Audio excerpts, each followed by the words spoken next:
Selamat sore, saudara-saudara yang kekasih di dalam Tuhan. Selamat bersekutu di dalam kasih Tuhan kita, Yesus Kristus. Di mana saja saudara berada, kiranya anugerah dan sejahtera Allah turun atas saudara-saudara sekalian. Satu kesempatan yang indah petang hari ini, Tuhan berikan kita kesempatan untuk menghampiri Tuhan, untuk mengambil bagian yang terbaik dalam hidup ini, yaitu duduk di bawah kaki Tuhan untuk mendengarkan firman-Nya. Namun saudara, marilah kita akan masuk di dalam doa sebelum kita masuk di dalam pendalaman Alkitab sore hari ini. Mari kita berdoa. Ya Tuhan, Bapa kami di dalam sorga, mengucap syukur untuk petang malam hari ini. Kami mendapat kesempatan untuk berada di hadirat Tuhan, untuk duduk diam mendengarkan firman Tuhan. Inilah bagian yang terbaik seperti yang Tuhan sabdakan di dalam Lukas 10.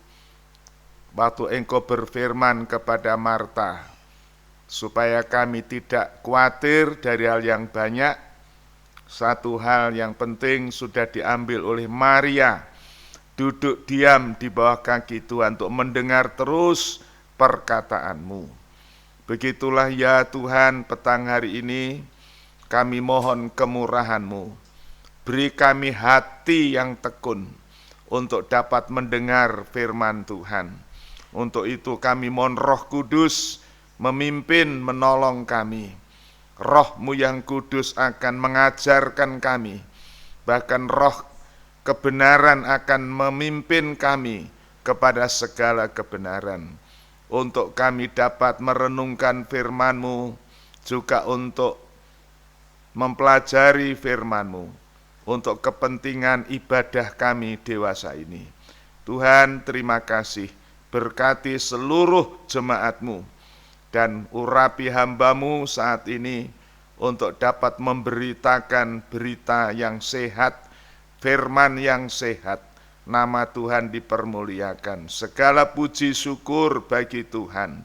Roh jahat, roh najis, pencuri yang akan mencuri firman kami usir dalam nama Tuhan Yesus Kristus. Darah Yesus anak domba Allah telah menghancurkan engkau. Tuhan, terima kasih. Segala puji, hormat bagi nama Tuhan. Di dalam nama Tuhan Yesus Kristus, Juru Selamat dan Gembala yang baik. Amin. Puji Tuhan, saudara-saudara, sebelum saya menyampaikan firman Tuhan yang akan menyambung pelajaran yang lalu, yaitu surat Yudas ayat 11, waktu itu saya sampaikan ada 3 orang atau 3 oknum yang disinyalir oleh Yudas sebagai orang-orang yang ditentukan hukumannya celaka, yaitu orang-orang yang menempuh jalan Kain, kemudian yang menceburkan diri di dalam kesesatan Biliam karena upah, dan juga orang yang memberontak bersama-sama Korah. Malam hari ini kita akan membicarakan tentang orang yang kedua, yaitu tentang Biliam. Tetapi sebelum itu saya ingin nyanyikan satu pujian, kiranya saudara bisa mendengarkan dan meresapi, supaya kita mengambil satu keputusan. Harta kita hanya Tuhan Yesus, lebih daripada hidup kita.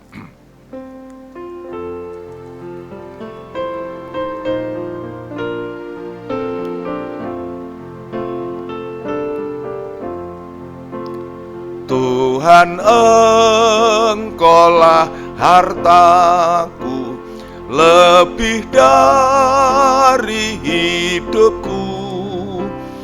Biar dalam segenap jalanku beserta Tuhanku, beserta Tuhanku, di sisi Tuhanku.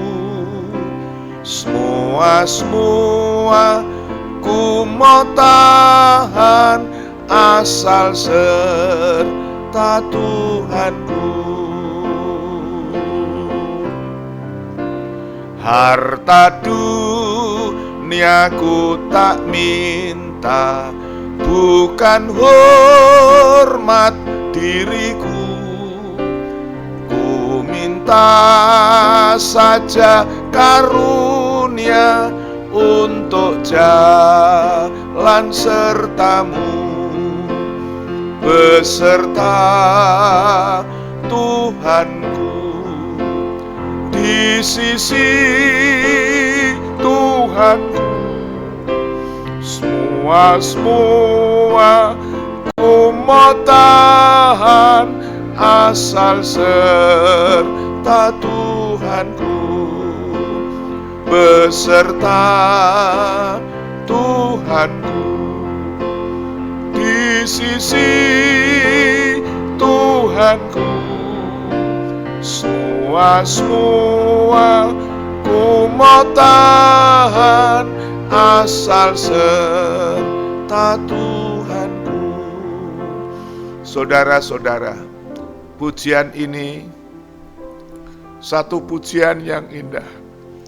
Saya kenal pujian ini sejak saya masih remaja, dan nyanyian ini telah begitu rupa mendorong hati saya untuk kerja buat Tuhan, bukan untuk mencari harta, bukan untuk mencari nama dan kehormatan, tetapi saya berdoa supaya bisa berjalan serta Tuhan, sekalipun melewati lembah bayang maut, ada kekuatan yang Tuhan beri. Sebab itu mari saudara-saudara, di waktu-waktu yang demikian susah, jangan kita terfokus kepada perkara-perkara dunia, makan, minum, dan sebagainya.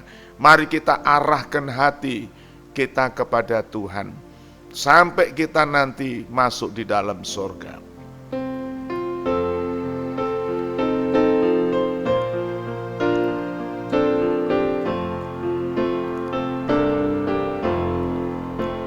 Pimpinku di atas laut, lewat lembah bayang maut, aku sampai ke surga memuji-Mu selamanya, beserta Tuhanku, di sisi Tuhanku. Semua ku mau tahan asal serta Tuhanku, beserta Tuhanku, di sisi Tuhanku. Semua ku mau tahan asal serta Tuhanku.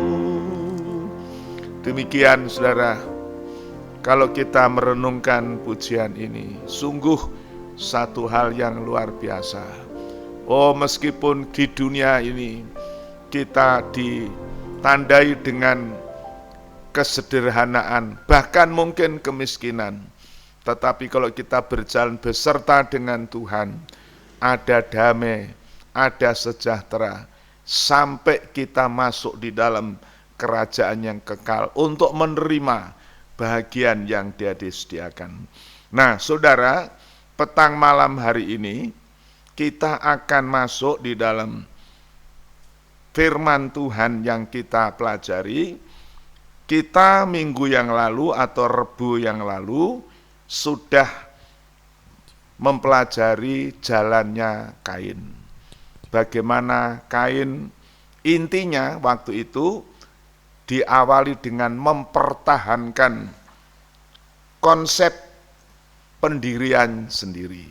Jadi mempersembahkan persembahan menurut konsepnya dia, yaitu konsep hasil usaha, hasil pekerjaan. Dan ini yang bertentangan, berlawanan dengan pembenaran atau kebenaran karena iman. Rasul Paulus dengan begitu panjang lebar menguraikan di dalam surat Roma, juga dalam surat Galatia, bahwa kita dibenarkan atau kita diselamatkan bukan oleh usaha agamawi kita, usaha ibadah kita, tetapi semata-mata oleh korban Kristus, saudara-saudara, seperti yang dipersembahkan oleh Habil. Nah, kita tidak mengulangi itu, tetapi malam hari ini kita akan belajar tentang uknum atau pribadi yang kedua, yaitu tentang Bileam. Tetapi mari kita akan membaca ayat mas kita di dalam Yudas ayat 11 yang sebagai berikut. Celakalah mereka karena mereka mengikuti jalan yang ditempuh Kain, dan karena mereka sebab upah menceburkan diri menurut jalan Bileam, dan mereka binasa karena mengikuti kedurhakaan seperti Korah. Saudara, jadi ada 3 pribadi yang ditampilkan di sini. Kain kita sudah belajar kemarin pada minggu yang lalu. Kalau kita mempertahankan konsep ibadah menurut kebenaran diri sendiri, akhirnya kita binasa. Sekarang kita akan belajar bagaimana orang menceburkan diri di dalam kesesatan Bileam.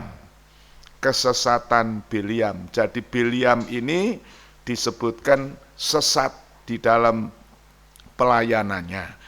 Saudara, lebih dulu saya ingin menyampaikan kepada saudara bahwa kisah tentang Bileam ini secara panjang lebar diungkapkan oleh Nabi Musa di dalam kitab Bilangan pasal 22, 23, dan 24. 3 pasal berturut-turut itu bicara tentang Bileam, saudara. Jadi luar biasa. Artinya ada orang yang dikisahkan hanya 1 pasal, bahkan hanya 1 perikop, bahkan dalam kitab Hakim hanya 1 ayat seperti Samgar, 1 ayat saja. Tetapi ini Bileam 3 pasal, saudara. Sehingga tentunya hal ini membuktikan kepada kita bahwa perjalanan Bileam itu cukup panjang. Siapa Bileam, saudara? Bileam itu adalah salah seorang, bukan nabi ya, bukan nabi, karena dalam Alkitab saya membaca tidak nabi, tetapi dia sebagai seorang hamba Tuhan, orang Median, saudaraku. Tapi dalam kitab Yosua saya membaca dengan tegas Yosua mengatakan juru tenung, ya, juru tenung. Nah, sepintas saudara, waktu kita membaca dalam kitab Bilangan itu dikisahkan bahwa Bileam itu seperti seorang hamba Tuhan, ya, seorang nabi begitu. Tetapi Yosua menulis dengan tegas di dalam pasal yang ke-13 ayat 22 dikatakan Bileam itu seorang juru tenung. Ya, memang kalau kita belajar dalam Alkitab, hampir tidak ada, saudara, seorang nabi Tuhan itu di luar bangsa Israel, ya, di luar bangsa Israel. Tetapi Bileam ini dapat digolongkan sebagai seorang hamba Tuhan, orang Median. Nah, orang Median ini siapa, saudaraku? Orang Median ini salah satu, kalau kita membaca di dalam kitab Kejadian pasal 25, ya, di sana diceritakan bahwa Median itu salah seorang anak Abraham. Jadi saudara-saudara tahu, ternyata Abraham itu anaknya bukan cuma Ishak dan Ismail, tetapi ada 6 orang anak hasil perkawinannya dengan Ketura setelah Sarah meninggal. Saudara, ya, jadi ada 6 bersaudara di sana, ada Amalek, ada Dedan, ada Duma, juga ada Median. Nah, tentunya Median ini adalah salah satu suku yang merasa juga keturunan Abraham. Jadi kalau tidak heran juga bahwa orang-orang di luar Israel ada yang tetap percaya kepada Tuhan, Allah yang esa itu, saudaraku. Demikian juga kita membaca dalam kitab Keluaran pasal 3, kita membaca tentang kisah Musa yang lari dari Mesir karena dia ketahuan membunuh seorang Mesir itu, maka dia larinya ke Median, saudara. Dan di sanalah dia ketemu dengan Sipora yang kemudian menjadi istrinya, ketemu di sebuah sumur, dia membantu mereka untuk mendapatkan air bagi kambing domba. Kemudian Musa menjadi mantu seorang imam, ya, seorang imam namanya Imam Rehuel, yang kemudian juga disebut Imam Jitro. Dan ternyata imam ini mempunyai hikmat yang luar biasa, sehingga dalam Keluaran pasal 18 dia juga memberikan advis, nasihat kepada Musa bagaimana cara kepemimpinan yang baik, ya. Karena waktu itu Nabi Musa sendirian mengurus orang Israel, mengadili mereka.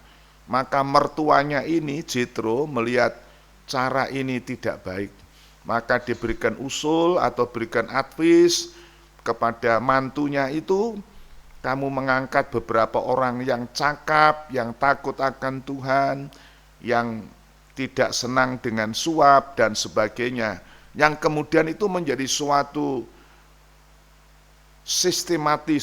sistematika kepemimpinan yang dianut oleh Nabi Musa. Saudara, jadi orang Median itu juga salah satu suku yang percaya kepada Tuhan. Nah, buktinya apa? Ada Imam Jitro, juga kemudian muncul Biliam ini yang juga takut akan Tuhan sebetulnya. Tetapi tadi di dalam Yudas dikatakan dia sesat karena upah. Nah, ini yang kita akan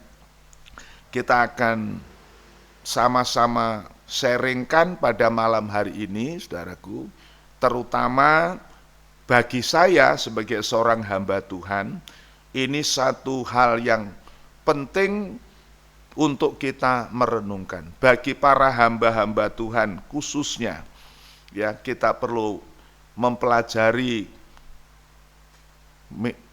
Biliam ini yang tadinya takut akan Tuhan, tapi kemudian sesat karena upah atau uang, saudara. Memang ini satu bahaya yang selalu menggoda, selalu mengancam, menjatuhkan hamba-hamba Tuhan. Saudara-saudara, uang memang diperlukan di dalam pekerjaan Tuhan. Dalam pembangunan gereja diperlukan uang, di dalam operasional gereja membutuhkan uang.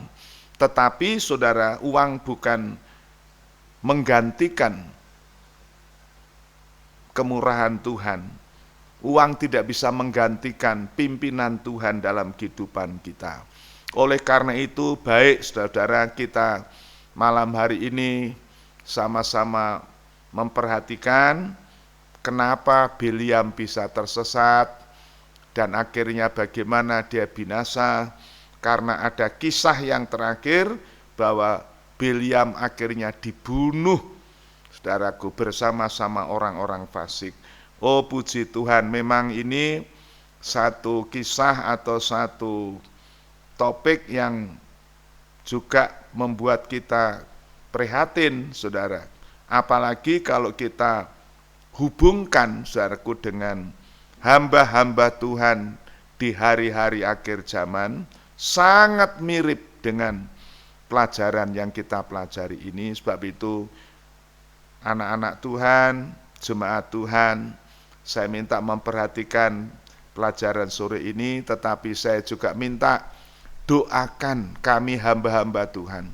Para hamba-hamba Tuhan perlu dukungan doa saudara, supaya mereka dapat tetap stabil, seperti Rasul Paulus katakan di dalam 1 Korintus 10 itu, yang merasa tegak, hendaklah ia hati-hati supaya jangan gugur, jangan jatuh. Jadi saudara, sementara saudara mendengarkan firman Tuhan ini, saudara berdoa untuk diri masing-masing, tetapi juga berdoa untuk saya, untuk kami hamba-hamba Tuhan, supaya pelajaran ini dapat kita mengerti dan kita pahami. Saudara, kita akan membaca lagi ya. Kita membaca lagi Yudas pasal 1 itu ayat 11. Nanti akan dibacakan kembali. Celakalah mereka, karena mereka mengikuti jalan yang ditempuh Kain, dan karena mereka oleh sebab upah menceburkan diri ke dalam kesesatan Bileam. Menceburkan diri dalam kesesatan. Jadi menceburkan diri itu artinya ya melibatkan diri. Dia tahu itu sesat, itu sesuatu yang membaik, tapi menceburkan diri, saudara. Ya, puji Tuhan. Teruskan. Dan mereka binasa karena kedurhakaan seperti Korah. Ya, dalam terjemahan lama saya membaca begini, saudaraku.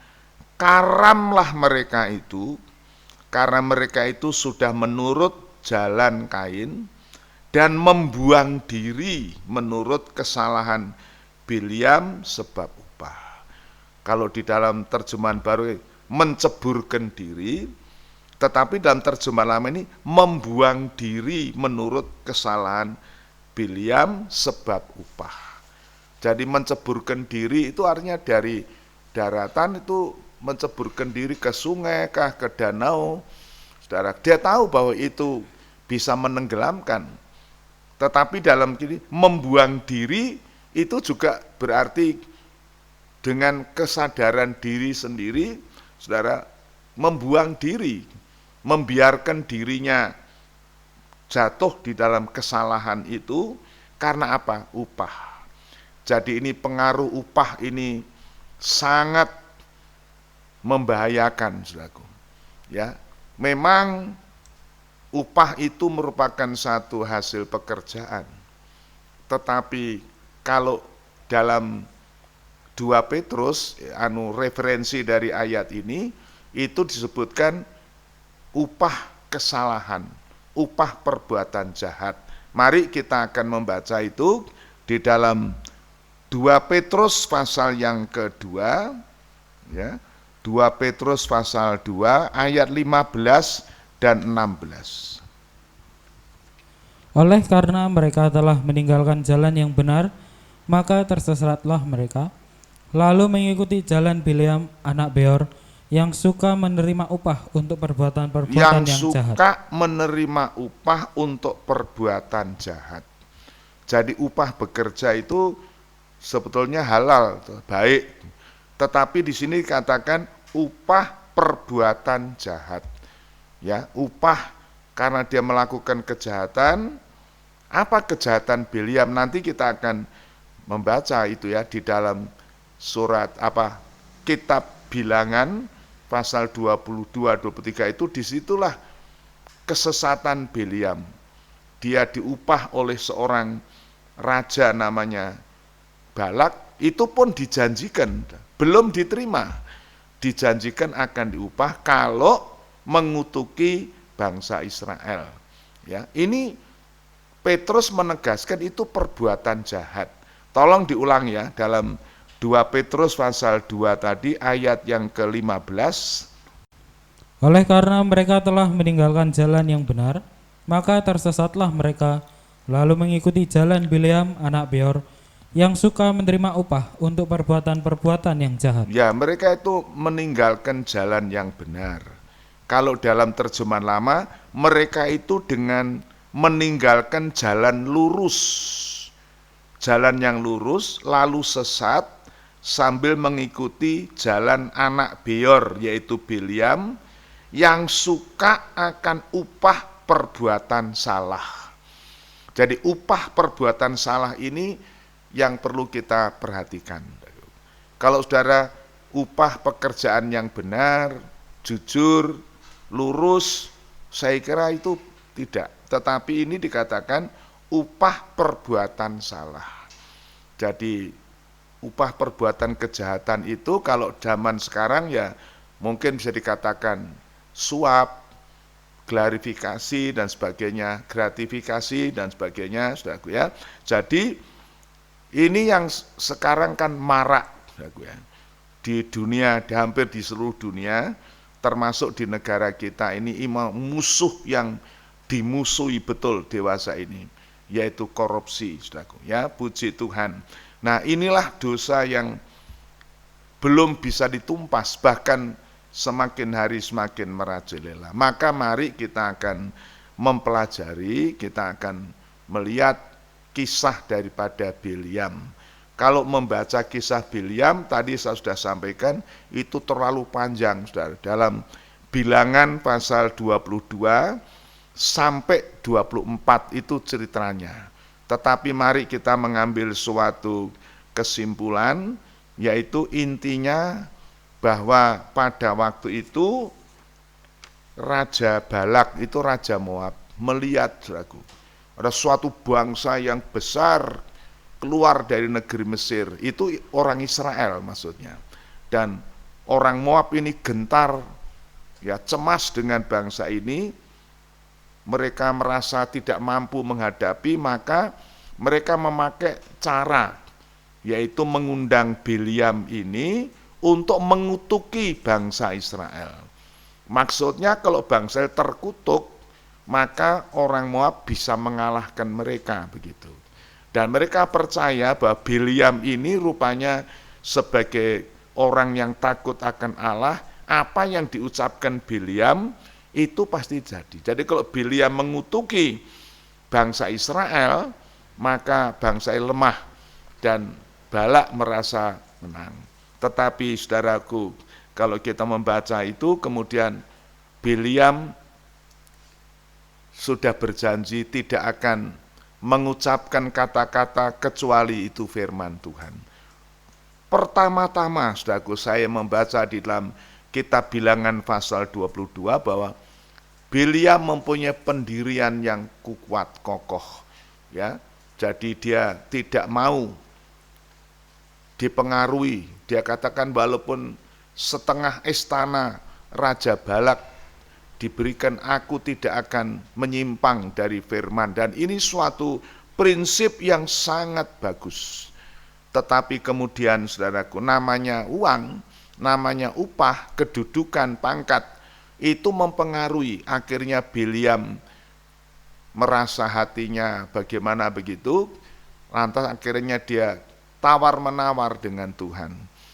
Dia menawar firman Tuhan. Dia berkata kepada utusan Raja Balak itu, tunggu ya, malam ini aku tak berdoa mencari kehendak Tuhan. Padahal firman Tuhan sudah jelas, jangan pergi. Tetapi seolah-olah Bileam ingin menawar, boleh ya Tuhan pergi, pokoknya aku akan menyampaikan firman-Mu. Ya, puji Tuhan, nanti kita akan baca, saudara ya. Tetapi inilah saya katakan karena apa? Upah cinta akan uang itu sungguh-sungguh sangat mudah untuk menyesatkan. Sebab itu dikatakan sesat mereka meninggalkan jalan yang lurus, lalu sesat sambil mengikuti jalan anak Beor, yaitu Bileam yang suka akan perbuatan salah. Nah, marilah saudara, kita akan melihat ya sejenak, kita membaca dalam kitab Bilangan pasal yang ke-22. Bilangan pasal 22, kita akan membaca pada ayat yang ke-11 dan 12. Ketahuilah ada bangsa yang keluar dari Mesir dan permukaan bumi tertutup olehnya. Karena itu datanglah, serapahlah mereka bagiku, mungkin aku akan sanggup berperang melawan mereka dan menghalau mereka. Lalu berfirmanlah Allah kepada Bileam, janganlah engkau pergi bersama-sama dengan mereka, janganlah engkau mengutuk bangsa itu, sebab mereka telah diberkati. Ya saudara, ini tadi adalah cuplikan daripada permintaan Balak. Balak minta kepada Bileam untuk menyerapah atau untuk menyumpahi atau untuk mengutuki bangsa Israel. Tetapi Bileam sampai pada waktu itu masih taat kepada Tuhan. Waktu dia berdoa, maka Tuhan katakan, jangan pergi. Ini tegas, jangan pergi dan jangan mengutuki orang Israel karena ia sudah diberkati. Ini satu garis yang jelas. Tetapi saudara, waktu Bileam berkata kepada utusan Balak, mengatakan, aku tidak bisa pergi sama kamu. Katakan kepada Bileam, Tuhan tidak boleh. Wah, Balak dalam kesempatan berikut, saudaraku, Balak mengutus orang-orang yang lebih terhormat, lebih mulia, dan membawa janji-janji yang lebih indah, saudaraku. Maka hatinya Bileam mulai bergeser, ya, bergeser. Sebab itu kita berhati-hati, saudara, terutama kami ini hamba-hamba Tuhan, memang patut berjaga-jaga untuk hal itu. Karena yang tadinya merasa tidak mau mengubah pendirian, tetapi setelah diiming-imingi atau dibujuk dengan upah, maka hati Bileam menjadi mulai goyah. Saudara, kita akan membaca itu di dalam Bilangan pasal yang ke-22. Kita mulai membaca ayat yang ke-13 dan 18. Bangunlah Bileam pada waktu pagi, lalu berkata kepada pemuka-pemuka Balak, pulanglah ke negerimu, sebab Tuhan tidak mengizinkan aku pergi bersama-sama dengan kamu. Ini prinsip yang pertama, ya, teruskan. Lalu berangkatlah pemuka-pemuka Moab itu, dan setelah mereka sampai kepada Balak, berkatalah mereka, Bileam menolak datang bersama-sama dengan kami. Tetapi Balak mengutus pula pemuka-pemuka lebih banyak dan lebih terhormat dari yang pertama. Setelah mereka sampai kepada Bileam, berkatalah mereka kepadanya, beginilah kata Balak bin Sipor, janganlah biarkan dirimu terhalang-halang untuk datang kepadaku, sebab aku akan memberi upahmu sangat banyak, dan apapun yang kau minta daripadaku, aku akan mengabulkannya. Datanglah dan serapalah bangsa itu bagiku. Tetapi Bileam menjawab kepada pegawai-pegawai Balak, sekalipun Balak memberikan kepadaku emas dan perak seistana penuh, aku tidak akan sanggup berbuat sesuatu yang kecil atau yang besar yang melanggar titah Tuhan Allahku. Terus, oleh sebab itu, baiklah kamu pun tinggal di sini pada malam ini, supaya aku tahu apakah pula yang akan difirmankan Tuhan kepadaku. ya saudara, inilah prinsip yang sebetulnya patut kita hormati, patut kita hargai. Balak berprinsip, walaupun setengah istana Balak diberikan, dia tidak akan menyimpang dari jalan Tuhan. Dan ini perlu kita pertahankan. Tetapi ternyata hati Bileam tadi di dalam Yudas sudah dikatakan meninggalkan jalan yang lurus, lantas tersesat kepada ajaran-ajaran yang sesat tadi, menceburkan diri, saudaraku. Oh puji Tuhan, kenapa? Karena upah. Sebab itu saya akan mengajak saudara membaca firman Tuhan, yaitu di dalam kitab Bilangan juga, saudaraku, ya, dalam kitab Bilangan bahwa upah menyebabkan mata menjadi buta. Kita akan membaca dulu dalam Pengkhotbah pasal 7 ayat 7. Pengkhotbah atau Al-Khatib ya, pasal 7 ayat yang ke-7. Sungguh, pemerasan membodohkan orang berhikmat dan uang suap merusakkan hati. Uang suap itu merusakkan hati.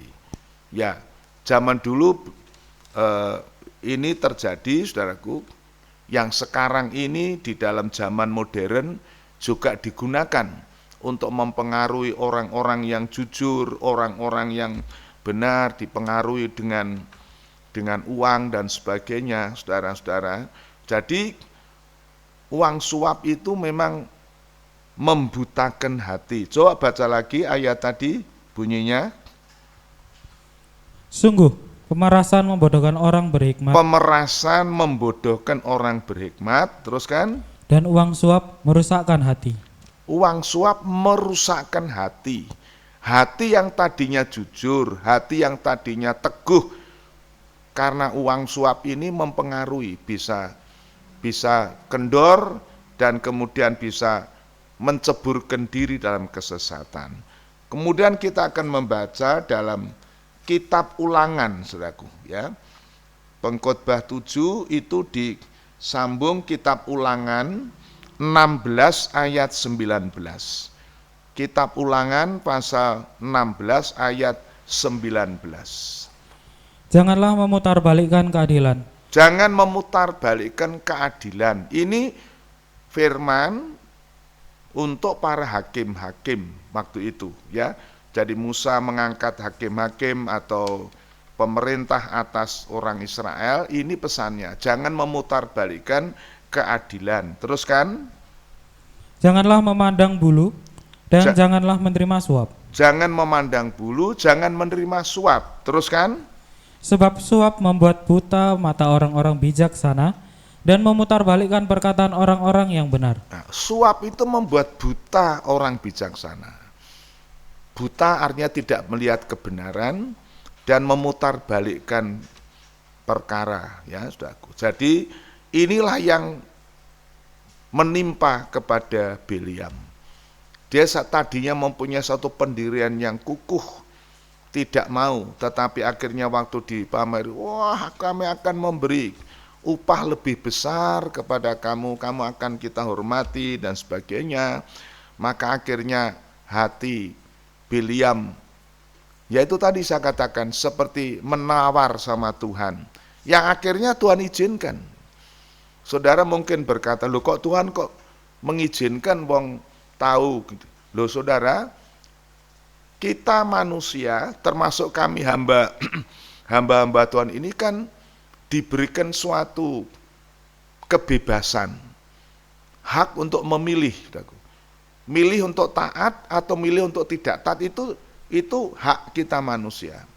Tuhan tidak bisa memveto kita seperti robot, sudah diprogram harus begini, tidak. Kita manusia bukan robot. Kita manusia itu diberikan hikmat, akal budi, kebebasan untuk memilih.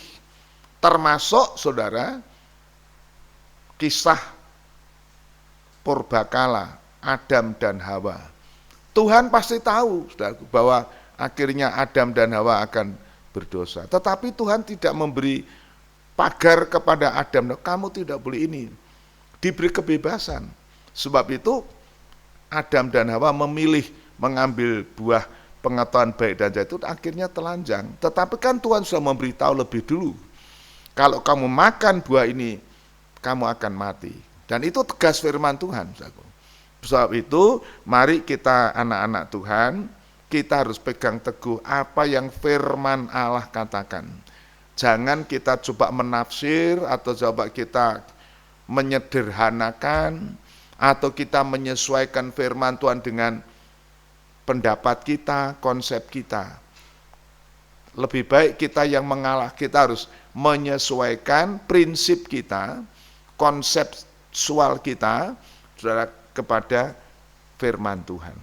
Oh puji Tuhan. Nah inilah saudara-saudara bahwa suap itu membuat mata buta dan membuat orang memutarbalikkan kebenaran. Dan itulah yang sudah berlaku atas Bileam. Akhirnya memang Bileam berangkat, saudara. Tetapi sebetulnya Tuhan masih memberi peringatan-peringatan, ya. Mari kita baca dulu di dalam 2 Petrus 2 ayat 16. Itu walaupun Bileam sudah berangkat, tapi Tuhan masih memberi satu peringatan keras. 2 Petrus 2 ayat 16. Tetapi Bileam beroleh peringatan keras untuk kejahatannya, sebab keledai beban yang bisu berbicara dengan suara manusia dan mencegah kebebalan nabi itu. Ya, saudara. Jadi kalau kita membaca di dalam kitab Bilangan itu, saudaraku, akhirnya Bileam berangkat naik keledai. Keledai yang setia sejak awal, saudaraku. Tetapi di tengah perjalanan, keledai itu melihat ada malaikat menghunus pedang.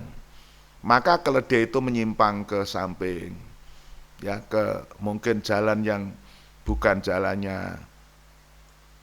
Si Bileam memecut dia, saudaraku, menengah lagi. Kemudian malaikat itu mundur sampai akhirnya suatu jalan yang sempit, tidak bisa ke kanan ke kiri, maka mendeprok atau menderumlah keledai itu. Akhirnya Bileam marah, dipukulnya.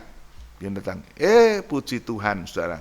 Tadi dalam Petrus berkata, keledai yang binatang itu bisa bicara dengan suara manusia. Keledai itu berkata, loh, apakah salahku? Bukankah aku ini keledaimu sejak dulu? Pernahkah aku berbuat demikian? Bileam berkata, tidak pernah, tetapi kali ini kalau ada pedangku bunuh kamu. Terutama, loh, apa sebabnya saya berbuat? Nah, tepat pada waktu seperti itu, mata Bileam terbuka. Melihat ada malaikat di depan menghunus pedang. Nah, waktu itulah baru Bileam sadar bahwa jalannya itu jalan yang sesat. Sebetulnya kalau kita membaca, Tuhan sudah coba untuk mengingatkan Bileam, tetapi Bileam tetap melanjutkan perjalanannya. Waktu itu malaikat berkata, aku marah kepada kamu karena kau menempuh jalan yang keliru. Saudara, waktu itu Bileam berkata, ya sudah, kalau aku kembali saja. Sudah, tetap jalan, tetapi hati-hati, kamu jangan mengucapkan sepatah kata pun yang bukan firman Tuhan. Wah, ini peringatan, tadi Petrus, ini peringatan yang keras, mencegah kebebalan Bileam, mencegah, ya, dia bebal akhirnya, tapi akhirnya memang Bileam sampai kepada Balak bin Sipor, dan kita membaca berulang-ulang, saudaraku, Bileam mengajak Balak untuk mempersembahkan korban. Ya, maksudnya mungkin untuk melunakkan hati Tuhan. Oh, boleh ya Tuhan, kalau dari ujung pemandangan saja mengutuki bangsa Israel. Ya, ini pendapat saya, saudara. Artinya Bileam itu seperti menawar dengan Tuhan. Berulang kali sudah bikin pindah tempat sini, pindah tempat sana. Tetap firman Tuhan berkata, tidak boleh mengutuki. Dan itu ditulis, saudaraku, di dalam kitab Bilangan, ya, pasal yang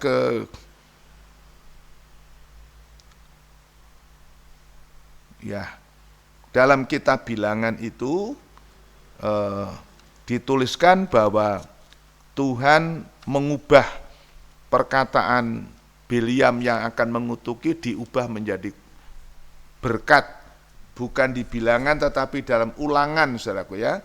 Mari kita membaca Ulangan pasal yang ke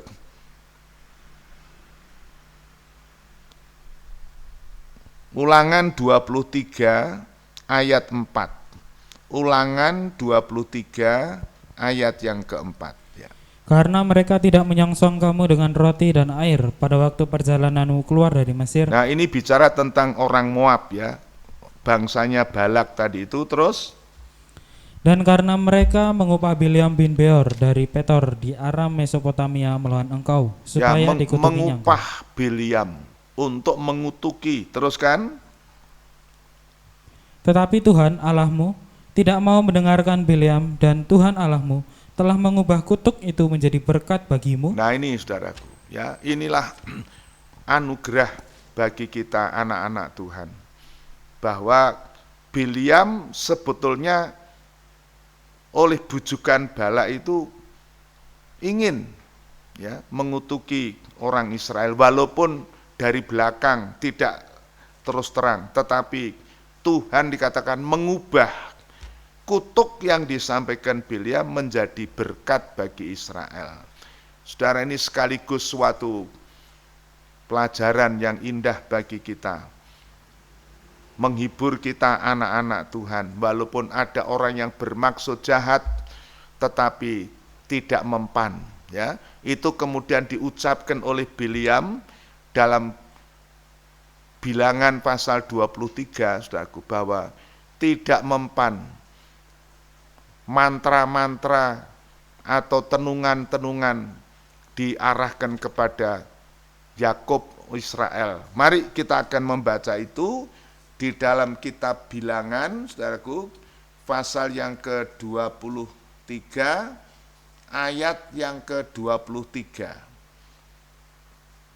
Bilangan pasal 23 ayat 23. Sebab tidak ada mantra yang mempan terhadap Yakub, ataupun tenungan yang mempan terhadap Israel. Pada waktunya akan dikatakan kepada Yakub, begitu juga kepada Israel, keajaiban yang diperbuat Allah. Ya, ini sekarang Bileam mengambil kesimpulan setelah dia diusir oleh Balak karena ternyata tidak bisa mengutuki bangsa Israel.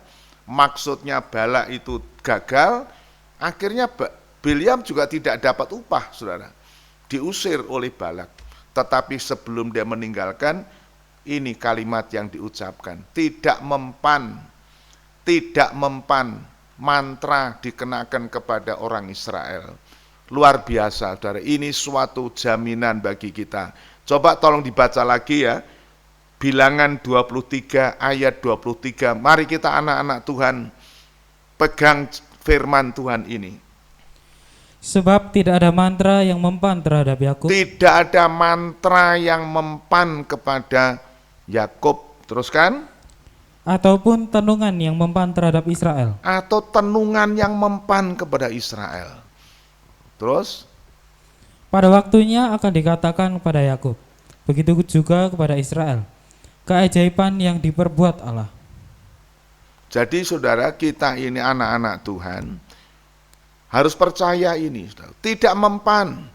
Sebab itu kalau ada anak-anak Tuhan merasa disantet, diguna-gunai dan sebagainya, sebetulnya tidak perlu takut. Karena ini pengakuan Bileam ini tidak mempan, tidak menjat, disantet, ditenung, di mantra, tidak bisa, saudara. Dan itu kalau saudara pegang firman Tuhan dalam Markus 16, coba nanti dicocokkan ya, Markus 16 ayat 17. Markus 16 ayat 17 dan 18. Tanda-tanda ini akan menyertai orang-orang yang percaya. Nah ini, tanda-tanda ini akan menyertai orang percaya. Bukan pendeta loh saudara, bukan nabi, orang percaya. Nah kalau orang percaya kan jemaat yang baru bertobat kemarin sudah percaya dan sebagainya. Jadi kita itu jangan hanya tergantung kepada pendeta mendoakan, Tidak. Tolong diulangi, baca ayat itu. Tanda-tanda ini akan menyertai orang-orang yang percaya. Mereka akan mengusir setan-setan demi namaku. Mengusir setan demi nama Yesus. Haleluya. Terus kan? Mereka akan berbicara dalam bahasa-bahasa yang baru bagi Ya, mereka. berbicara dalam bahasa roh, berdoa dalam bahasa roh. Terus? Mereka akan memegang ular. Memegang ular, saudara. Terus kan? Dan sekalipun mereka minum racun maut, Ya, mereka tidak akan mendapat celaka. tidak akan mendapat celaka. Terus kan? Mereka akan meletakkan tangannya atas orang sakit dan orang itu akan sembuh. Oh, puji. Ini janji Tuhan. Dan itu sudah diucapkan ribuan tahun sebelumnya waktu Bileam dipanggil untuk mengutuki bangsa itu. Tidak mempan. Karena dia sudah mau tidak diubah oleh Tuhan. Oh, luar biasa, saudara ya. Jadi ini satu berkat Tuhan yang akhirnya, saudara-saudara, akhirnya Bileam itu binasa, ya, binasa yaitu dibunuh. Mari kita akan membaca itu dalam Bilangan pasal 31 ayat 8, kemudian 31 ayat 15 dan 16, seterusnya. Ya. Selain dari orang-orang yang mati terbunuh itu, mereka pun membunuh juga raja-raja Midian, yakni Ewi, Rekem, Zur, Hur, dan Reba. Kelima raja Midian, juga Bileam bin Beor dibunuh mereka dengan pedang. Bileam akhirnya terbunuh, termasuk orang-orang fasik yang tidak. Karena apa? Karena dia mengikuti jalan yang sesat itu. Kemudian saudara, kita akan membaca pada kitab Yosua pasal yang ke-13 ayat yang ke-22. Yosua pasal 13 ayat 22. Juga Bileam bin Beor, juru tenung itu. Nah, tadi saya katakan, Yusak dengan tegas, dia juru tenung. Jadi semacam nabi tapi nabi palsu. Ya, juru tenung. Dia mau menenung umat Israel, mau menyantet orang Israel, tidak bisa. Tolong diulang baca. Juga Bileam bin Beor, juru tenung itu, telah dibunuh oleh orang Israel dengan pedang, beserta orang-orang yang telah mati tertikam oleh mereka. Ya, jadi akhirnya binasa, dibunuh. Saudara, ini kisah Bileam. Saya tidak secara detail menceritakan, tetapi saudara perlu membaca kitab Bilangan pasal 22, 23, kemudian 24. Itu ada pesan-pesan yang indah kalau kita membaca. Terutama kami hamba-hamba Tuhan perlu mempelajari hal ini. Tetapi sekarang saudara, yang saya ingin tekankan sini yaitu pengajaran Bileam. Bileam sudah mati ratusan ribuan tahun yang lalu, tetapi ajarannya masih jalan sampai hari ini. Nah, ini yang perlu kita waspadai. Ya, pertama mari kita membaca dalam kitab Wahyu pasal yang ketiga. Wahyu pasal 3, mungkin kita akan membaca pada ayat 11, 12 sampai 14. Aku datang segera, peganglah apa yang ada padamu, supaya tidak seorang pun mengambil mahkotamu. Barang siapa menang, ia akan kujadikan soko guru di dalam bait suci Allahku, dan ia tidak akan keluar lagi dari situ. Dan padanya akan kutuliskan nama Allahku, nama kota Allahku, yaitu Yerusalem baru, yang turun dari surga Allahku, dan namaku yang baru. Siapa bertelinga, hendaklah yang mendengarkan apa yang dikatakan Roh kepada jemaat-jemaat. Oh, saudara, mungkin saya keliru di sini. Mungkin pasal 2, maafkan. Wahyu pasal 2 ayat 11, 12 dan 13. Ini saya salah cetak sini. Wahyu 2. Siapa bertelinga, hendaklah yang mendengarkan apa yang dikatakan Roh kepada jemaat-jemaat. Barang siapa menang, ia tidak akan menderita apa-apa oleh kematian yang kedua. Teruskan. Kepada jemaat di Pergamus. Dan tuliskanlah kepada malaikat jemaat di Pergamus, inilah firman Dia yang memakai pedang yang tajam dan bermata dua. Aku tahu di mana engkau diam, yaitu di sana, di tempat tahta iblis. Dan engkau berpegang kepada namaku, Dan engkau tidak menyangkal imanmu kepadaku, juga tidak pada zaman Antipas saksiku, yang setia kepadaku, yang dibunuh di hadapan kamu di mana iblis diam. Tetapi aku mempunyai beberapa keberatan terhadap engkau. Di antaramu ada beberapa orang yang menganut ajaran Bileam, yang memberi nasihat kepada Balak untuk menyesatkan orang Israel, supaya mereka makan persembahan berhala dan berbuat zina. Ya, ini saudara yang saya maksudkan, saya mohon maaf ya keliru menyebut pasalnya. Wahyu pasal 2 itu Tuhan bicara kepada 7 jemaat di Asia Kecil, yang salah satunya adalah jemaat Pergamus ini. Ya, jemaat Pergamus. Jemaat Pergamus itu jemaat yang maju, setia, dikatakan tadi di situ, tetapi Tuhan mencela mereka karena ada, ya tidak semua rupanya, tapi ada di antara mereka yang menganut jalan atau ajaran Bileam. Apa ajaran Bileam itu, saudaraku? Ya, ajaran Bileam itu tadi suka akan upah, dan ini rupanya saudara menimpa jemaat Pergamus. Ya, jemaat Pergamus dengan alasan pekerjaan Tuhan, dengan alasan pembangunan gereja, dengan berbagai-bagai hal.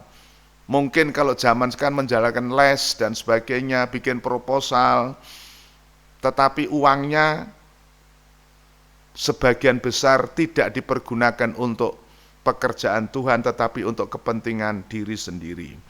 Saudara, ini menimpa jemaat Pergamus, dan dikatakan itu adalah ajaran Bileam, yaitu yang meninggalkan jalan yang lurus, kejujuran, kesetiaan, kita menceburkan diri kepada kesesatan, dan Bileam begitu. Dan ini berlaku sampai pada hari ini. Dikatakan yang memberi nasihat kepada Balak untuk dapat menyesatkan bangsa Israel. Saudara-saudara, kalau kita kembali membaca dalam kitab Bilangan, saudaraku, maka Tuhan memang orang Israel tidak dikutuk, tetapi langsung malah Tuhan sendiri murka. Karena apa? Orang Israel jatuh di dalam percabulan, perzinahan, baik perzinahan secara jasmani dan rohani, yaitu berpaling dari Tuhan, meninggalkan Tuhan, menyembah berhala. Dan itu yang disinggung di dalam Wahyu 2 tadi itu kepada jemaat Pergamus, yang menasihati hamba-hambaku untuk berzinah dan menyembah berhala. Dan itu terjadi kepada orang Israel. Saudaraku ya, kita bisa membaca itu di dalam kitab Bilangan ya, pasal yang ke-25. Bilangan 25 ayat yang ke-1 dan 3. Bilangan 25 ayat 1 dan 3. Sementara Israel tinggal di Sitim, mulailah bangsa itu berzina dengan perempuan-perempuan Moab. Ketika Israel berpasangan dengan Baal Peor, bangkitlah murka Tuhan terhadap Israel. Ya, saudara, ini jadi murka Allah bukan karena kutukan, tetapi karena Israel jatuh di dalam perzinahan, penyembahan berhala. Tetapi kalau kita membaca berikutnya, maka itu terjadi atas nasihat atau ajaran Bileam. Nah, saya pernah menyampaikan firman Tuhan kepada saudara bahwa untuk menguji ajaran yang sehat dan ajaran palsu, itu buahnya. Buah pengajaran itu membuat jemaat itu tidak hidup dalam kesucian. Ya, ini kalau kita baca atas nasihat Bileam, orang-orang Israel jatuh di dalam penyembahan berhala, perzinahan, sampai akhirnya Pinehas mengambil tombak menikam 2 orang yang sedang berzina itu, ditikam, disunduk bahasa Jawanya, saudaraku, sehingga murka Allah bisa padam, saudara. Ya, itu atas nasihat Bileam. Mari kita akan membaca itu di dalam kitab Bilangan 31. Bilangan 31 ayat 15 dan 16. Dan Musa berkata kepada mereka, kamu biarkankah semua perempuan hidup? Bukankah perempuan-perempuan ini atas nasihat Bileam Nah, menjadi atas nasihat Bileam, perempuan ini, perempuan Moab maksudnya, ya, menggoda pemuda Israel, laki-laki Israel, supaya hidup dengan mereka, akhirnya dibujuk untuk ikut menyembah penyembahan berhala. Ini dikatakan nasihat Bileam. Kita tidak bisa mengutuki Israel, tetapi ini caranya, ajak mereka untuk berbuat zina atau menyembah berhala. Itu perzinahan rohani. Saudara, ini ajaran Bileam. Jadi saudara bisa melihat ajaran yang mengakibatkan kehidupan yang tidak suci itu walaupun baik, walaupun mungkin pakai Alkitab, saudara, tetapi buah ajaran itu menyebabkan tidak tertib. Itu disebut di dalam 1 Timotius pasal 1 ayat 3 dan seterusnya. Ajaran-ajaran yang tidak sehat itu menyebabkan persoalan-persoalan di dalam jemaat. Ya, tolong dibaca lagi ayat 31 tadi, ayat 15 dan 16. Ini Nabi Musa marah kepada orang-orang Israel yang membawa perempuan-perempuan tawanan itu, dibawa sebagai rampasan. Teruskan baca. Dan Musa berkata kepada mereka, kamu biarkankah semua perempuan hidup? Kamu biarkanlah perempuan-perempuan ini, teruskan. Bukankah perempuan-perempuan ini atas nasihat Bileam menjadi sebabnya orang Israel berubah setia terhadap Tuhan? Bukankah perempuan ini atas nasihat Bileam menyebabkan Israel berbuat zina, teruskan. Dalam Har Peor, sehingga tulah turun ke antara umat Tuhan. Terus, Maka sekarang bunuhlah semua laki-laki di antara anak-anak mereka, dan juga semua perempuan-perempuan yang pernah bersetubuh dengan laki-laki haruslah kamu bunuh. ya ini saudaraku, dibunuh. Kalau zaman perjalanan ya bunuh betul, tetapi dalam perjanjian baru, bunuh artinya padamkan segala nafsu-nafsu yang rendah itu. Puji Tuhan. Ini nasihatnya Bileam, saudara. Dan tadi saya katakan, Bileam sudah mati, sudah dibunuh, tetapi ajarannya ini masih berkembang, bahkan merajalela justru pada masa-masa ini. Nah, inilah yang perlu kita waspadai, saudara. Kita akan melihat bagaimana Rasul Paulus pada zamannya itu juga bisa terjadi. Banyak teman-temannya Paulus, hamba-hamba Tuhan, bukan pada zaman ini sekarang, tapi zamannya Paulus ini sudah terjadi. Mari kita akan melihat itu, saudara, di dalam Filipi pasal yang ketiga, ayat 18 dan 19.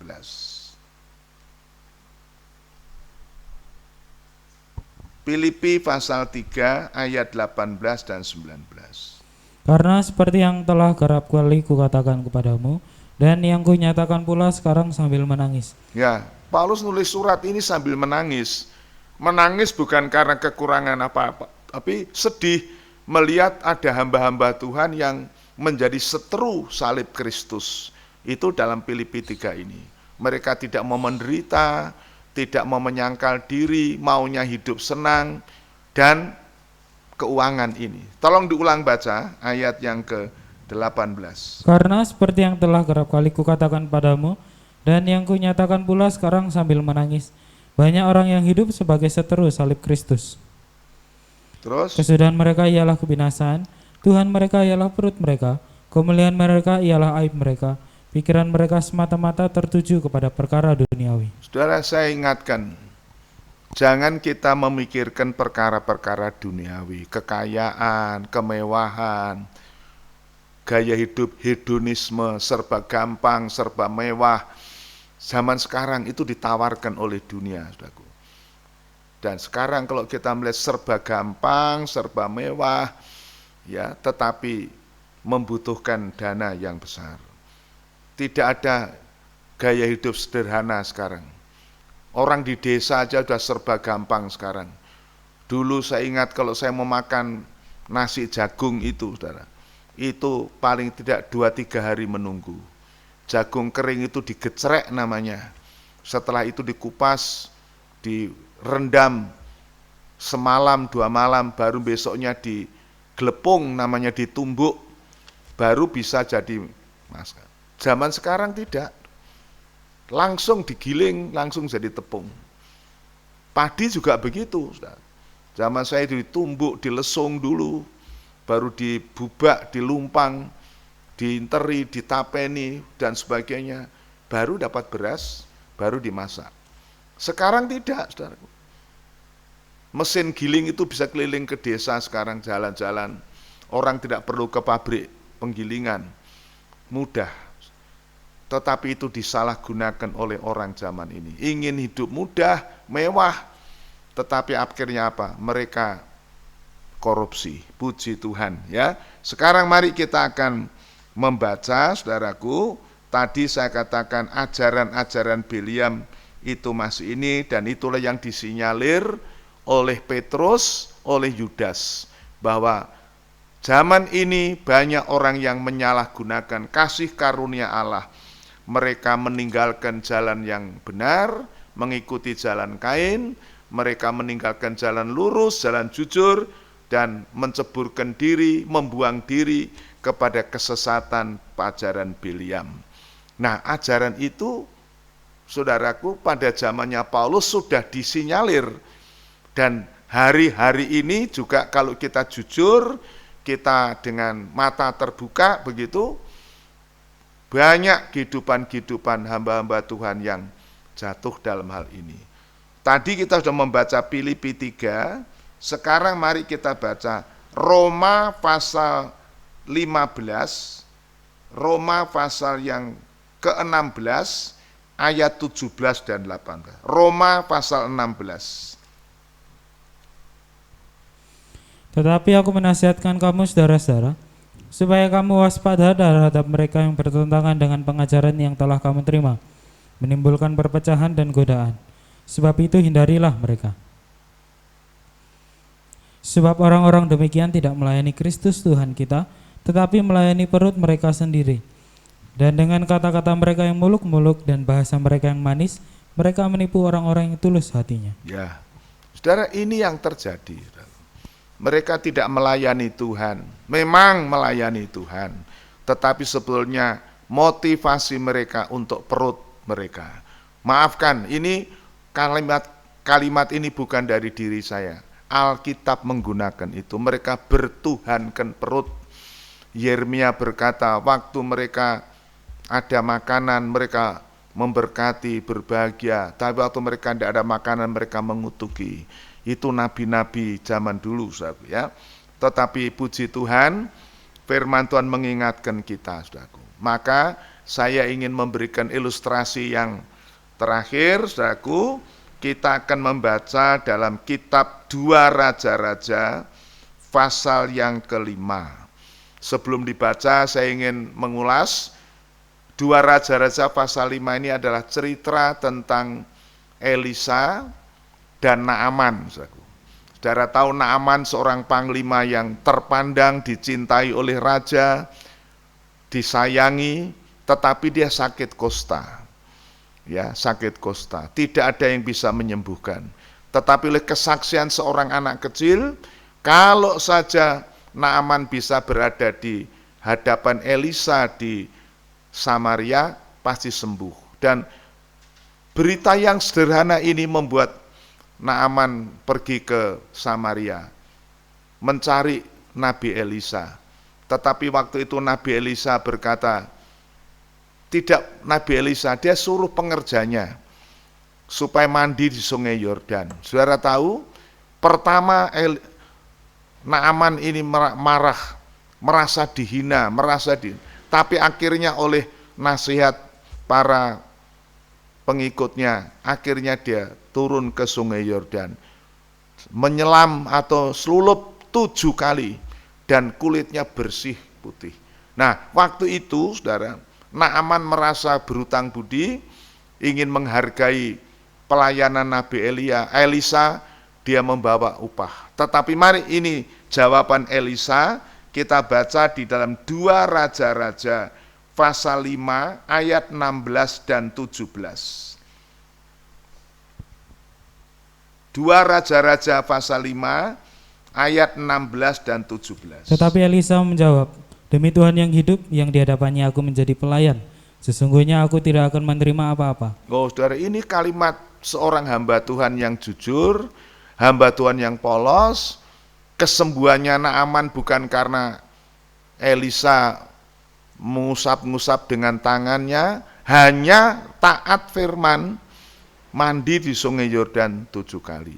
Tapi Naaman membawa hadiah kepada Elisa berupa emas, perak, pakaian dan sebagainya. Tapi Elisa berkata, coba baca lagi ayat yang ke-15.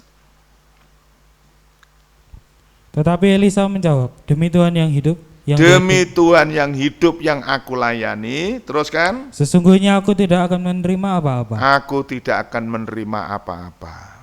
Aku tidak akan menerima apa-apa. Walaupun itu persembahan, hadiah. Kalau sekarang namanya gratifikasi, tidak akan menerima apa-apa. Teruskan. Dan walaupun Naaman mendesaknya supaya menerima sesuatu, ia tetap menolak. Walaupun didesak oleh Naaman, Elisa tetap menolak. Saudara, ini contoh hamba Tuhan yang sungguh-sungguh berprinsip seperti Bileam pada awalnya mempunyai prinsip seperti ini. Tetapi karena iming-iming uang itu akhirnya Bileam tergoda. Nah sekarang saudara, ada kelanjutan dalam 2 Raja-Raja 5 ini. Mari kita akan membaca sekarang 2 Raja-Raja pasal 5. Kita akan membaca ayat 20 sampai 27. Berpikirlah Gehazi bujang Elisa. Nah ini Elisa punya pengerja, punya bujang namanya Gehazi. Gehazi ini juga hamba yang cukup setia dengan Elisa sebetulnya. Tetapi tergiur oleh hadiah ini, akhirnya sesat. Kita baca terus ya. Berpikirlah Gehazi bujang Elisa, aduh Allah. Sesungguhnya Tuanku terlalu menyegani Naaman, orang Aram ini, dengan tidak menerima persembahan yang dibawanya. Demi Tuhan yang hidup, sesungguhnya aku akan berlari mengejar dia, dan akan menerima sesuatu daripadanya. Lalu Gehazi mengejar Naaman dari belakang. Ketika Naaman melihat ada orang berlari-lari mengejarnya, turunlah ia dengan segera dari atas kereta untuk mendapatkan dia dan berkata, "Selamat." Jawabnya, "Selamat." Tuanku Elisa menyuruh aku mengatakan, "Baru saja datang kepadaku 2 orang muda dari pegunungan Efraim dari antara rombongan nabi. Baiklah berikan kepada mereka setalenta perak dan 2 potong pakaian." Ya, sampai itu dulu saudara. Saudara lihat tingkah laku Gehazi ini, seorang pengerja, pembantu dari Elisa. Dia melihat Elisa tidak mau menerima upah persembahan itu, wah dia sangat menyesal. Lantas dia kejar Naaman. Naaman melihat, kenapa ini? Wah ternyata Gehazi bohong.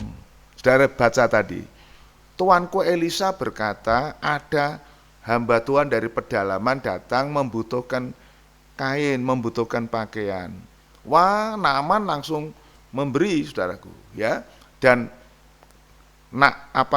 Gehazi menerima itu, dibebankan kepada 2 orang hambanya ini. Ternyata waktu sampai di rumah itu disimpan di rumahnya, dan ini 2 hamba ini disuruh pulang dengan tangan kosong. Bukankah itu praktek-praktek sekarang saudaraku? Saya ingin mengingatkan saudara yang memegang PPA, kompension dan sebagainya, hati-hati dengan hal ini. Hati-hati saudaraku, karena seringkali bisa disalahgunakan seperti ini. Kita baca terus kisahnya Gehazi ini.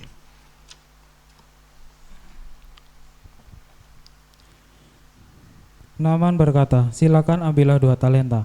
Naaman mendesak dia dan membungkus 2 talenta perak dalam 2 pundi-pundi dan 2 potong pakaian, lalu memberikannya kepada 2 bujangnya. Mereka ini mengangkut semuanya di depan Gehazi.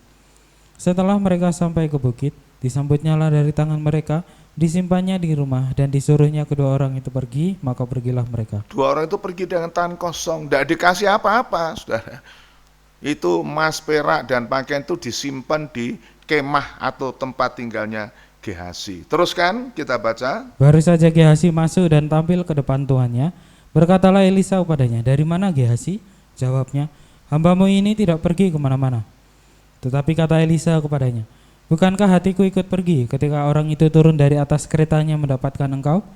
Maka sekarang engkau telah menerima perak dan dengan itu dapat memperoleh kebun-kebun, kebun zaitun, kebun anggur, kambing domba, lembu sapi, budak laki-laki dan budak perempuan. Tetapi penyakit kusta Naaman akan melekat kepadamu dan kepada anak cucumu untuk selama-lamanya. Maka keluarlah Gehazi dari depannya dengan kena kusta putih seperti salju.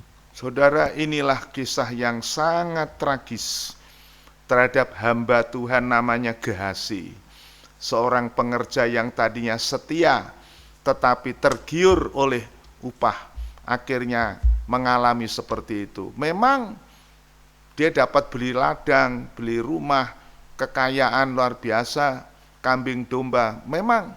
Tetapi Gehazi kosta daripada Naaman melekat kepadamu sampai anak cucu.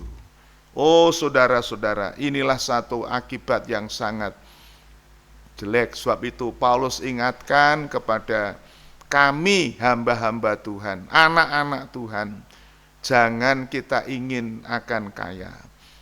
Dalam 1 Timotius 6 dikatakan ada hamba-hamba Tuhan yang sengaja menyalahgunakan ibadah untuk mencari keuntungan. Tetapi Paulus berkata, memang ibadah itu besar untungnya, kelabanya, kalau disertai dengan rasa cukup. Asal ada makan, ada pakaian, sudah cukup. Itu bagi seorang hamba Tuhan. Saudara-saudara, tidak menginginkan kemewahan, fasilitas yang wah dan sebagainya. Saudara, sebab kalau orang ingin kaya, maka dia akan tercebur. Kita akan membaca ayat itu ya di dalam 1 Timotius pasal yang ke-6. 1 Timotius pasal 6. Mungkin kita baca mulai ayat yang ke-8 atau ayat 7 ya.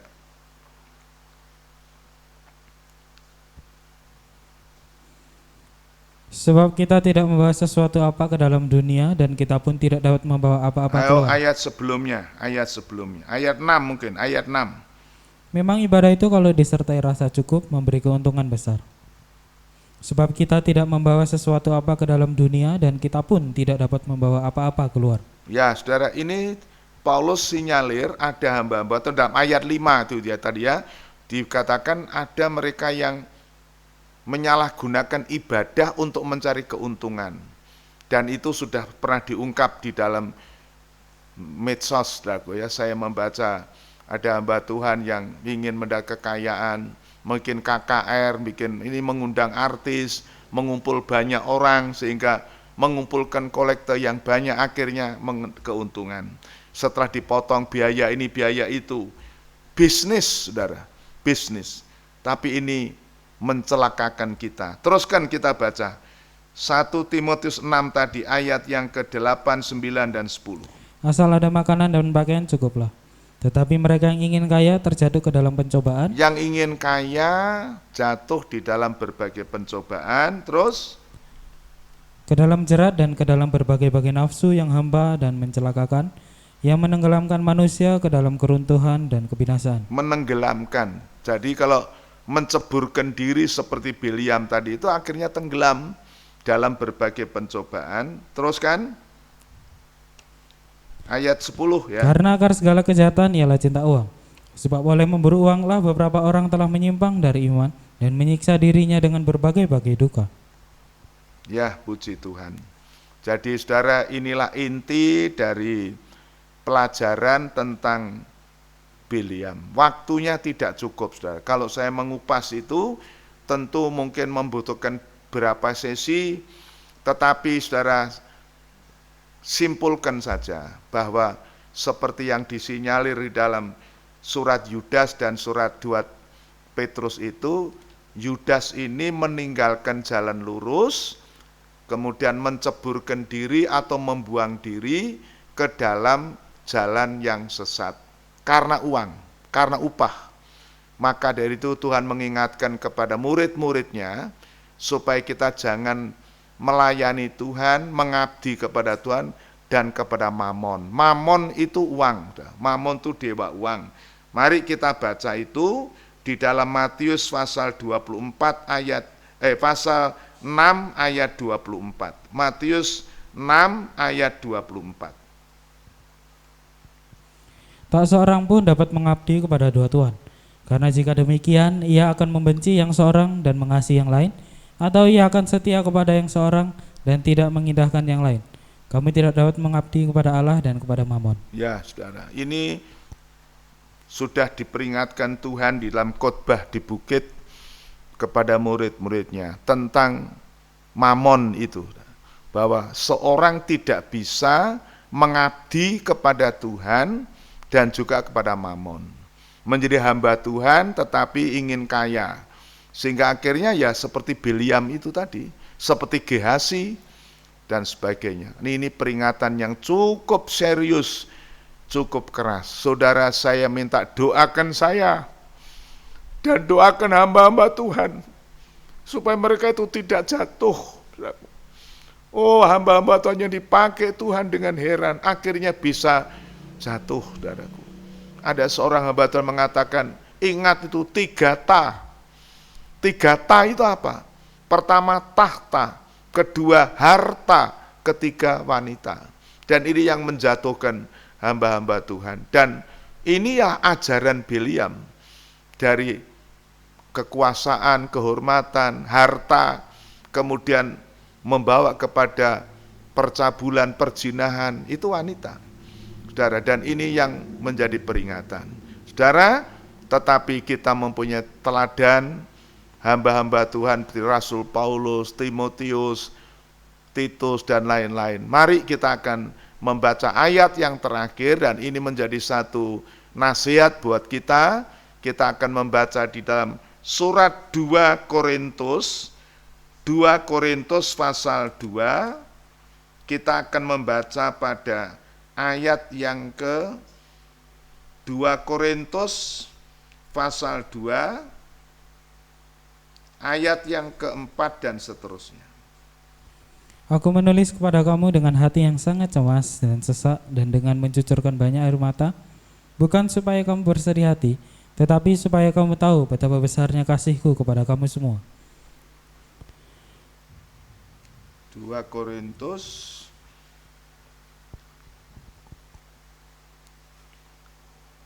Korintus pasal 2, ya itu bunyinya tadi bagaimana? Coba baca lagi ya. Aku menulis kepada kamu dengan hati yang sangat cemas dan sesak dan dengan mencucurkan banyak air mata, bukan supaya kamu bersedih hati, tetapi supaya kamu tahu betapa besarnya kasihku kepada kamu semua. Oh ya, saudara, saya ingin mencari ayat 1, ayat 17, 2 Korintus 2 ayat 17. Sebab kami tidak sama dengan banyak orang lain yang mencari ini Paulus keuntungan. bersaksi. Kami tidak sama dengan orang-orang lain. Maksudnya tadi itu yang disinyalir, ada hamba-hamba Tuhan yang menjadi seteru salib Kristus, pikirannya duniawi, Tuhannya perut, uang maksudnya begitu. Tetapi Paulus tuliskan, coba tolong baca ulang. Sebab kami tidak sama dengan banyak orang lain yang mencari Kami keuntungan. tidak sama dengan orang lain. Ini bukan menyombongkan diri, tidak. Tetapi inilah tekadnya Rasul Paulus. Dia tetap hidup sederhana.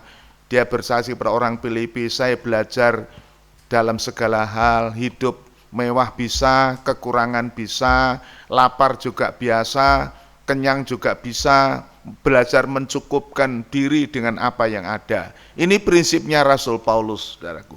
Hidup dalam kesederhanaan. Tolong dibaca ulang itu ayat itu, ya. Saya merasa indah ayat ini. Sebab kami tidak sama dengan banyak orang lain. Oh, kami tidak sama dengan orang lain. Ini bukan suatu kemegahan, kesombongan. Tidak, tetapi ini prinsipnya. Teruskan. Sebab kami tidak sama dengan banyak orang lain yang mencari keuntungan dari firman Allah. Mencari keuntungan dari firman Allah. Saudara, sekali lagi doakan saya. Doakan hamba-hamba Tuhan. Supaya tidak mencari keuntungan oleh firman Allah. Baik itu keuntungan secara moral, pujian, dibanggakan, atau keuntungan keuangan. Teruskan.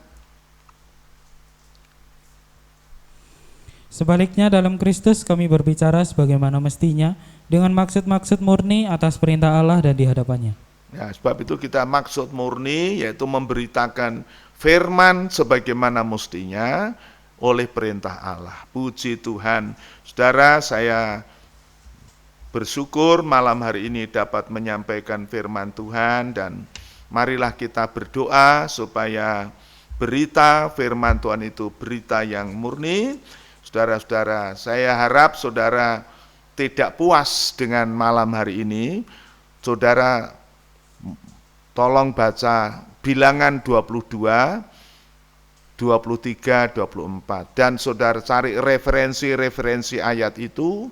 Tapi yang jelas saya katakan ajaran Bileam saat ini masih berjalan, dan ada penganut-penganutnya, baik jemaat yang di Pergamus, juga jemaat pada akhir zaman, pada zaman Rasul Petrus dan jemaat zaman Rasul Yudas, itu sudah terjadi. Tetapi mari kita berdoa. Saya ingin nyanyikan pujian lagi tadi. Sekali lagi saudaraku, saya punya kerinduan seperti itu. Harta dunia aku tidak minta, bukan juga kehormatan diri. Ku minta saja kasih karunia untuk berjalan serta dengan Tuhan. Harta duniaku tak minta, bukan hormat diriku. Ku minta saja karunia untuk jalan sertamu, beserta Tuhanku. Di sisi Tuhanku, semua ku mau tahan, asal serta Tuhanku, beserta Tuhanku.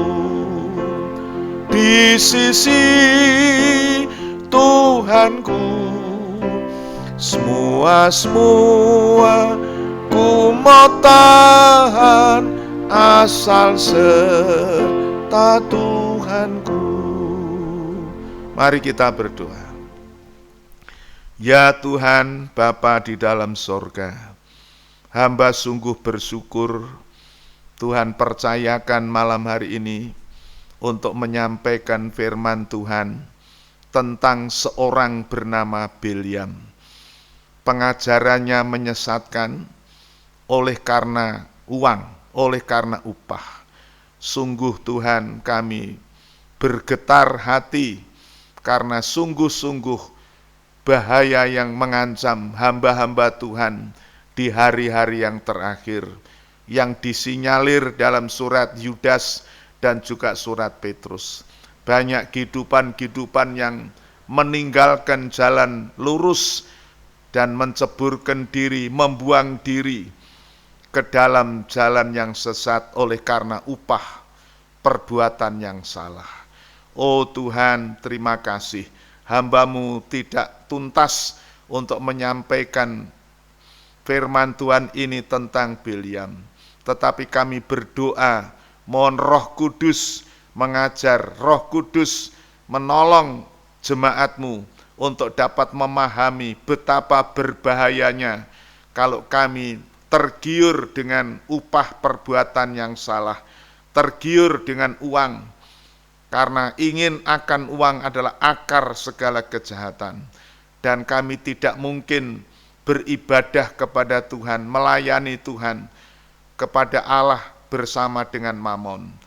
Satu waktu kami akan meninggalkan yang lain dan mengikuti yang seorang. Demikian Tuhan, kami berdoa malam hari ini untuk seberapa banyak jemaat-Mu yang mendengar firman-Mu. Mohon Roh Kudus menolong mereka, mengajar mereka. Roh Kudus, Roh penghibur, Roh kebenaran, menuntun mereka kepada kebenaran, dan urapan Tuhan berlaku atas mereka. Tuhan, terima kasih. Kami juga berdoa untuk hamba-hamba Tuhan, teman-teman kami sekerja, Kiranya Tuhan beri kekuatan mereka untuk tetap berprinsip Tuhan, hidup sederhana. Jadikan seperti Elisa Tuhan, yang tidak bersedia menerima apa-apa karena upah pelayanan pekerjaan. Jadikan kami seperti hamba-Mu Paulus, tidak sama dengan banyak orang lain yang mencari keuntungan lewat firman Allah. Tuhan, tolong kami, Tuhan, tolong Roh Kudus membungkus kami dan tutup bungkus kami dengan darah-Mu. Segala puji bagi Tuhan, ajar kami untuk bersyukur atas berkat Tuhan, yaitu makan, pakai, cukup bagi kami. Nama Tuhan dipermuliakan. Terima kasih Tuhan, Engkau meteraikan firman-Mu di dalam hati jemaat-Mu, hati kami semua. Dan Engkau yang menyempurnakan seluruh pelayanan kami malam hari ini. Roh Kudus yang menyempurnakan. Seperti yang tersurat di dalam 1 Korintus 3. Kami hamba-hamba-Mu seperti Apolos, Paulus, menanam, menyiram. Tetapi Roh Kudus yang akan menumbuhkan. Terpujilah nama Tuhan, berkati jemaat-Mu. Kiranya anugerah damai sejahtera turun atas saudara sekalian, menyertai mulai hari ini sampai Maranatha, Tuhan datang di awan yang permai. Di dalam nama Tuhan Yesus Kristus. Haleluya. Amin. Selamat malam, Tuhan memberkati.